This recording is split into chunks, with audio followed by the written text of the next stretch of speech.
Bro, mensahe mo na lang bro kay Dan bilang kaibigan bro na pansamantalang LDR sila ni Joy. Ano bro ang advice mo sa kanya bro? Yan nga, sabi ko nga si Kalingap Dan, mahirap yun kasi first time nilang magkakalayo. So, payo ko na lang is yung magputulin yung komunikasyon. Dapat laging may updated ang isa't isa. Lagi mo i-update kung kumain ka na, kung matutulog ka na, Kung nakauwi na kung ba? nakauwi ka na, sinong kasama mo, dapat laging updated. Hala. Di ba ganyan naman pag magjowa na? Oo. Di ba? Yan. Kailangan mong magjowa, syempre. Siyempre,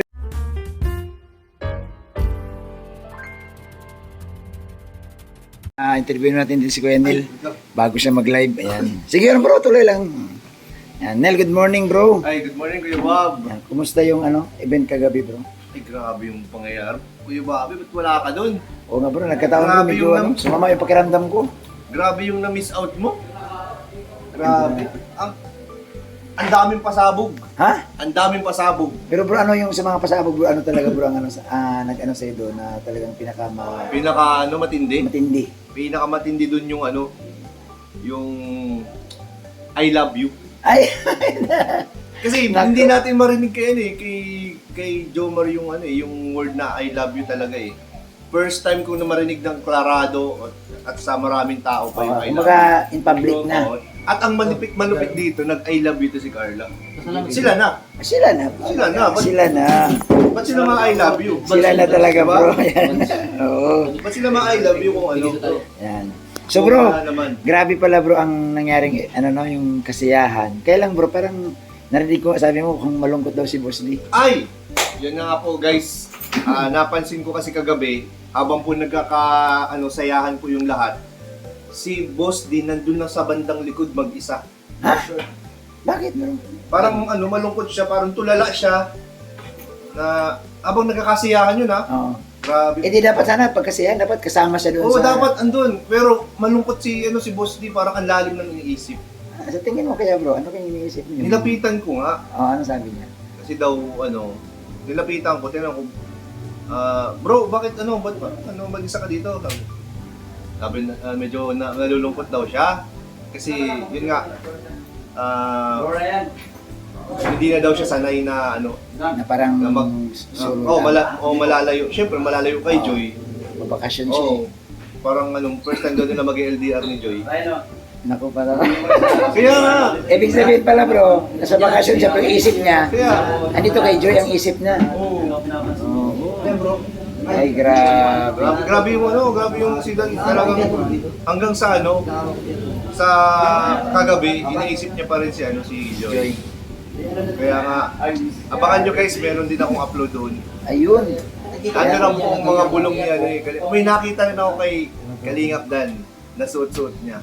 Nako. Ngayon. Yan bro, mensahe mo na lang bro kay Dan bilang kaibigan bro na pansamantalang LDR sila ni Joy. Ano bro ang advice mo sa kanya bro? Yan nga, sabi ko nga si Kalingap Dan, mahirap yun kasi first time nilang magkakalayo. So, payo ko na lang is yung magputulin yung komunikasyon. Dapat laging may updated ang isa't isa. Lagi mo i-update kung kumain ka na, kung matutulog ka na, Kung nakauwi na kung ba? nakauwi ka na, sinong kasama mo, dapat laging updated. Hala. Di ba ganyan naman pag magjowa na? Oo. Di ba? Ayan. Kailangan mong magjowa, syempre. Siyempre po kay Joy din, misis mo kay Joy. Ay, si Joy, wala naman ako masabi kay Joy. Talaga namang siya, loyal yan kay Boss D. Ay, Yeah, loyal yan kay Boss D. ay, thank you. Thank you bro Nel ha. Guys, grabe guys, mukhang ang bulong ni bro Nel ang abangan natin. Oo. Ayan. Uy, hala, andito na guys. Oh, nagtutupi pa siya ng damit. Oh, uy. Woo! Kuya, kumusta po? Nandiyan po pala kayo? Oh, dito kami tol. Nandiyan ka pala ka. Nandiyan ka pala ka. Ay, salamat. Ito guys, tanongin din natin si Ryan. Oh. Ray, good morning. Anong, kumusta si Boss Day? Magkasama kayo kagabi. Ay, tutulala. Bakit ano ba napansin mo? Bakit Marami nga nagsabi malungkot daw. Ayaw na sumama. Ayaw niya, parang ayaw nang umalis. Parang ayaw na yun na dito sila. Hala. Yung gabi, kasi nakasama ko yung nakasama. Oo. Sabi sa akin, ako muna daw yung bahala kayo. Bantayan ko. Sabi niya. So parang nag-alangan siya bro. No, parang malungkot siya, no? Oo, sa pag nakakasama ko, parang lagi tulala. Ako. Oy, Boss Dan, huwag ka masyadong mag-alala, Boss Dan. Message mo na lang bro kay Boss Dan sa kanyang bakasyon. Ingat dyan palagi kung ano. Kami muna bahal ito nilulubag kay Joy. Ayun, tama. Tayo mo na magbabantay. Kami muna gawantay, huwag ka mag-alala. Ingat yan palagi. Oo. Ingat ka lang dyan palagi. Thank you bro ah. Ayan. Yan, Boss Dan, kami nang bahala dito. Hawakan mo ang aking kamay at tayong dalawa'y maghahasik ng kaligayahan.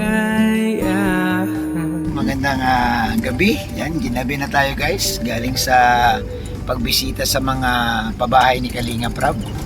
At ngayon, pauwi pa lang tayo guys ng center. So balikan ko lang guys kaninang umaga nung makausap ko si Kuya Nel. Napansin niya kasi no yung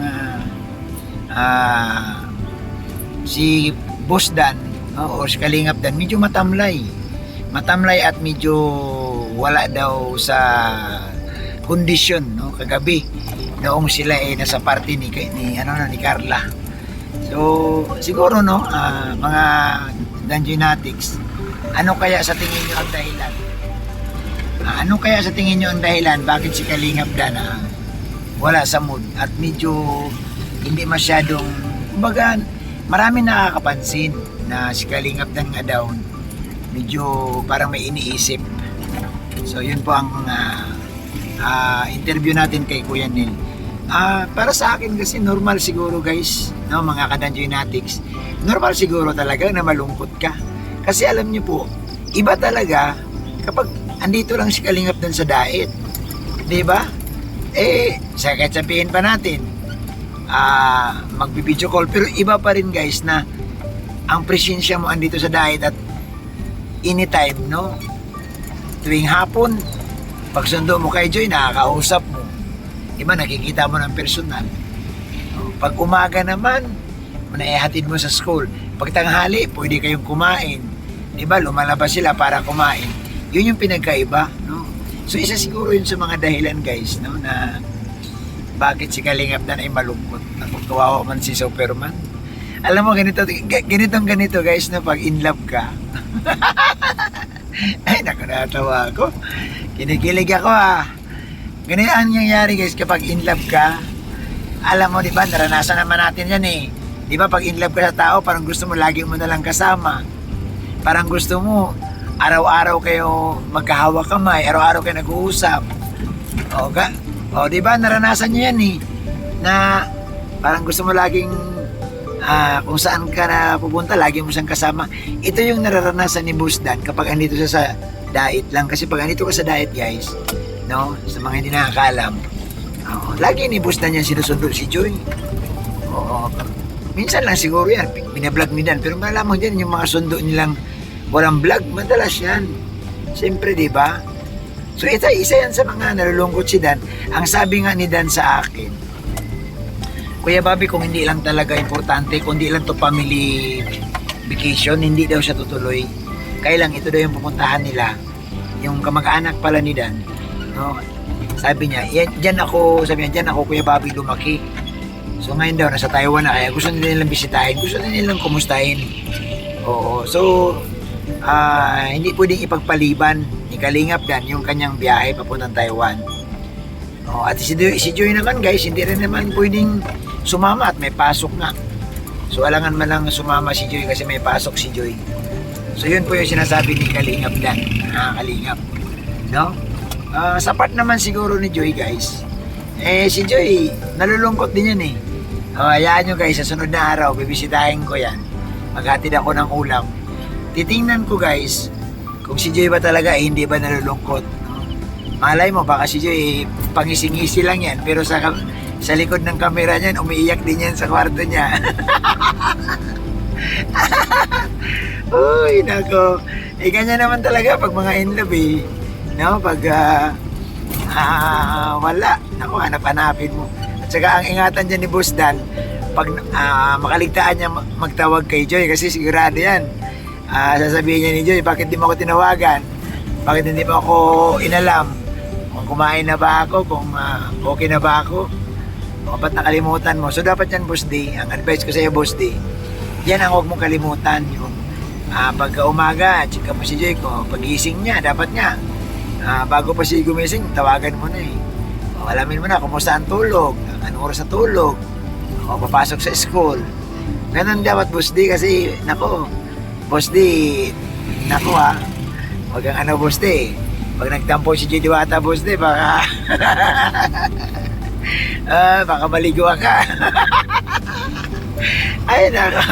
Natawa ako guys habang nagpagkwentuhan sa inyo. Ganda ng mga girl di ba? Pag di mo na, lalo na pag nakaligtaan mong tawagan. Nako guys, paliwanag ka dyan, nasa katutak. Oo. So Boss D, yun lang naman. Ang masabi ko, Boss, ingat ka. No, sa yung bakasyon, siyempre kasama sila Hana, si Ma'am Gemma. Ingat kayo at enjoy nyo po yung bakasyon na yan kasi yan family trip. Hindi man po yan ibang trip lang. Kumbaga yan family matters yan Kaya sa kay Joy naman, Joy, huwag kang mag-alala, Joy, kasi si Boss na naman, Joy, magginoo. At hindi na yun maghanap ng iba. Sabi kasi ni Dan sa akin, kaya Bobby, si Joy lang sapat na. Si Joy lang daw sapat na. Yan. Ay, salamat sa inyong lahat, guys. Mahirap tayo. Mag-isip din tayo ng gusto. Baka may maluki tayo. Baka mahirap yung sobrang dilolo. Yung sabi nila, baka mamaya wala ka na magawa. Oro ka na lang kilig Mahirap na. Baka pati sa pagtulog mo napapanaginipan mo na si Busdan at saka si Joy. So yan po mga OFW nating kababayan. Salamat po sa inyo. Salamat po kay Ma'am Melody. Yan, Ma'am Melody of Melbourne, Australia. Thank you po Ma'am Melody. Yan, salamat po sa inyong lahat. Sa mga tumulong po sa charity namin ni Kalingap Dan. Thank you so much po. Abangan nyo po guys.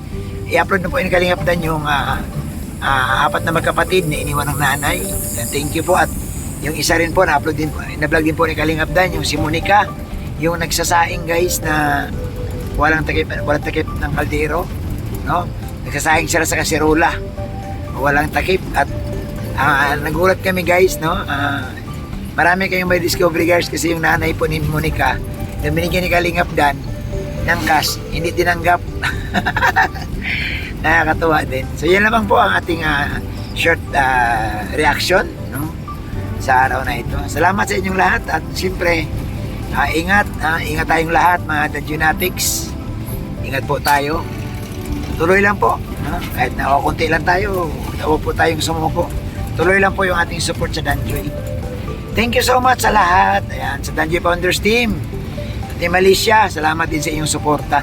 At sa iba pang mga team na sumusupport po sa charity works ni Kalingap Dan. Thank you so much. Bye-bye at isang mapagpalang araw sa ating lahat. God bless po mga kababayan.